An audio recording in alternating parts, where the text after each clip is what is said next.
Nous vivons depuis 2 ans une crise sanitaire mondiale qui affecte les pays riches comme les pays pauvres.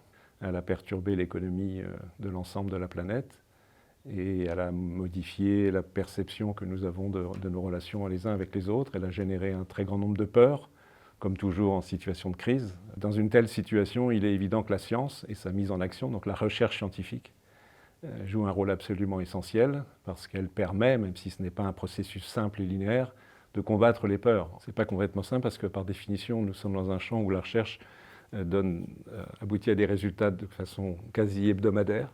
Les fruits de l'expertise scientifique qui entraînent d'une part des actions, encore une fois, au moins la vaccination, et pas que la vaccination, mais aussi d'ailleurs des mesures de protection de nature physique, par exemple, sont indispensables et doivent être accompagnées d'une transmission de cette information vers les décideurs politiques. Donc là, je pense que cette crise a mis en avant, et je pense que pour la France, c'est à mon avis une avancée significative, une place des experts scientifiques à côté des politiques, sans confusion naturellement entre experts et décideurs. Je pense que cela a contribué à des prises de décision politiques fondées sur la science, qui évidemment, ce n'est pas suffisant, mais est absolument indispensable.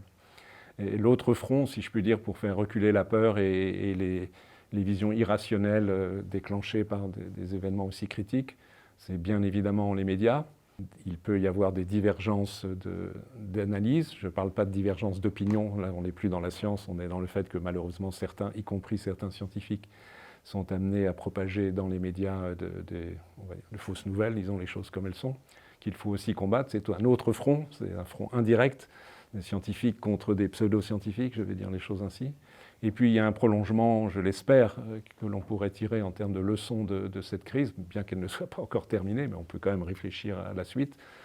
C'est la nécessité d'améliorer la culture scientifique de nos concitoyens.